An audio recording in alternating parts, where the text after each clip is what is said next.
আমি খালি নিজৰ কাৰণে আমি চাওঁ, নিজৰ প্ৰগতিটো চাওঁ, নিজৰ বিশ্বাসটো চাওঁ, চাই পেলাই আমি য'ত ভোটটো দিম ভাৰতীয় জনতা পাৰ্টী হিমন্ত বিশ্ব শৰ্মাক কিয় দিম? কাৰণ আমি নিজে নিজক ভাল কৰিম, আমি নিজৰ কাৰণে দিম, আমাৰ সমাজৰ কাৰণে দিব, মহিলাৰ কাৰণে দিব, উঠি অহা ল'ৰা ছোৱালীৰ কাৰণে দিব।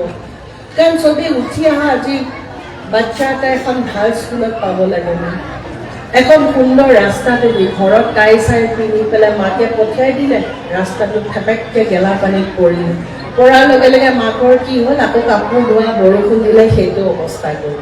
আমি সেনেকুৱা পৰিৱেশ এটাৰ পৰা আমি ওলাই আহিব লাগে, আৰু সেই ওলাই অহাটোকে কয় সদায় পৰিৱৰ্তন। আৰু সকলোকে কৈছোঁ, আপোনালোক ইমান সময় মৰমেদি ৰখি আছে হিমন্ত বিশ্ব শৰ্মা ডাঙৰীয়াৰ কৈ দুই এটা কথা বা নিৰ্বাচনী প্ৰচাৰ শুনিবৰ কাৰণে, তাৰ কাৰণে বহুত বহুত ধন্যবাদ।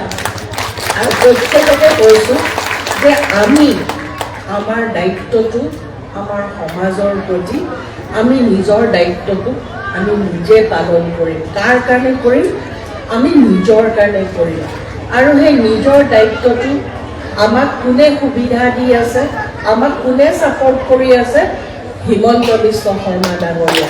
আমি সেই দায়িত্বটো পালন কৰি যাতে ভৱিষ্যতে আমি আৰু কাম কৰিব পাৰোঁ, আমি আৰু আগুৱাই যাব পাৰোঁ, সেই সুযোগ আৰু সুবিধাটো কিন্তু আপোনালোকে দিব লাগিব। আৰু প্ৰত্যেকখন মিটিঙতে মই কওঁ শেষত যে হিমন্ত বিশ্ব শৰ্মা ডাঙৰীয়াৰ কাৰণে আজি আপোনালোকৰ ওচৰত নিৰ্বাচনী প্ৰচাৰ কৰিছোঁ। আৰু প্ৰত্যেকৰ ঘৰত যদি কাৰোবাৰ 5টা ভোট, কাৰোবাৰ 10টা ভোট বোলে মোৰ মানুহজনে দিলে মই নিদিলেও হ'ব, সেইটো নকৰিব। প্ৰত্যেকে নিজৰ কাৰণে আপোনালোকে ভোটটো দিব।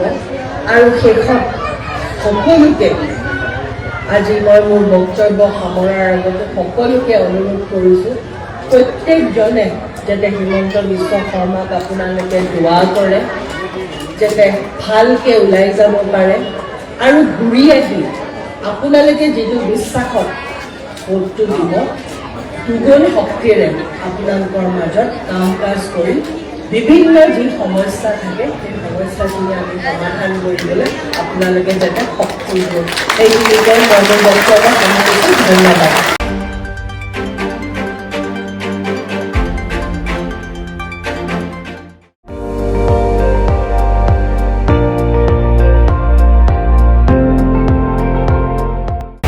আপুনি চাই আছে ND24, সৰ্বশ্ৰেষ্ঠ নহয় সৰ্বোত্তমৰ দৌৰ।